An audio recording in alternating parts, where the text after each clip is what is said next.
Pemirsa, masih di Apa Kabar Indonesia Malam, dan memang selama masa transisi menuju normal baru, dari pihak PT KCI ini terus melakukan penyempurnaan kebijakan. Salah satu kebijakannya itu per 5 Juni hari ini, PT KCI ini memperpanjang jam operasional kereta api, ini mulai dari pukul 4 pagi hingga pukul 8 malam.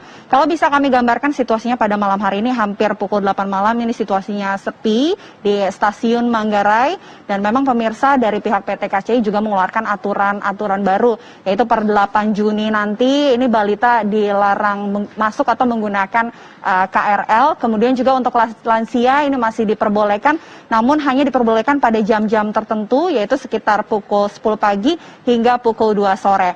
Kemudian juga aturan lainnya, yaitu selama berada dalam kereta ataupun KRL, ini penumpang dilarang untuk berbicara ataupun menelpon, karena memang penyebaran COVID-19 ini dikhawatirkan terjadi melalui droplet, sehingga selama berada dalam gerbong kereta ini dilarang dilarang berbicara ataupun mengobrol.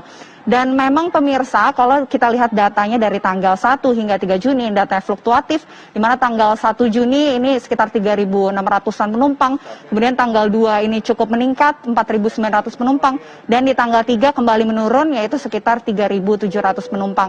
Kalau data untuk kemarin 4 Juni sampai hari ini kami belum mendapatkan informasi atau statement resmi dari pihak PT KCI, sehingga masih perlu dilihat lebih dahulu mengenai data tersebut. Demikian Putri Viola, kami kembalikan kepada Anda di studio. Vena Kintan, terima kasih atas laporan Anda dari stasiun Manggarai. Mungkin kita juga bisa minta tanggapan dari Mas Imam. Mas Imam, penggunaan transportasi publik ini menjadi salah satu kekhawatiran masyarakat, karena masyarakat berkumpul di sana nih, jangan-jangan kemudian terjadi penularan yang lebih luas lagi dengan menggunakan transportasi umum. Tapi tadi sudah kita dengarkan ada kebijakan-kebijakan baru yang dibuat mengenai hal ini. Tanggapannya Mas Imam? Saya kira ini yang ditunggu ya.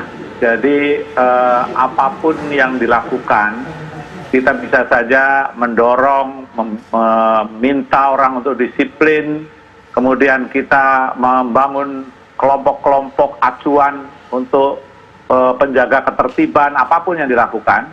Kalau tidak dibantu dengan hal-hal struktural seperti regulasi transportasi, itu akan menjadi sangat berat. Dan kemarin kita banyak belajar ya, evaluasi ke belakang, bukan hanya untuk sekedar mengkritik, tetapi ini semua ini kan pembelajaran. Betul. Jadi di saat ada orang mau mudik ya dengan hasrat yang luar biasa, nah terus kemudian transportasi umum dibuka.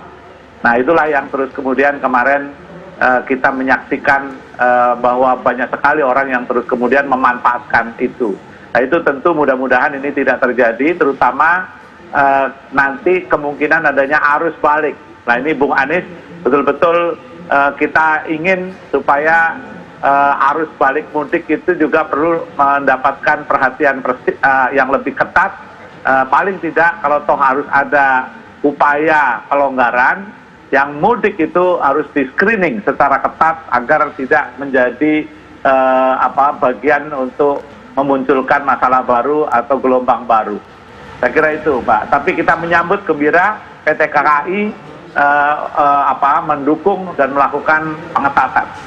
Baik, Pak Mas Imam, terima kasih sudah bergabung dengan kami. Terima kasih sudah memberikan pandangan juga tinjauannya atas pelaksanaan PSBB transisi ini di Provinsi DKI Jakarta. Sekali lagi terima kasih Mas Imam. Prof Wiku, mungkin himbauan untuk masyarakat di beberapa daerah, mungkin ada yang zona hijau, ini mereka sudah bersiap-siap untuk melaksanakan new normal ataupun tadi yang sudah dikatakan oleh Prof Wiku, mau produktif dan juga aman. Sementara di Jakarta kita semua sedang masa sosialisasi, masa transisi belajar untuk bisa mendapatkan ataupun adaptasi ke hal yang baru, Prof.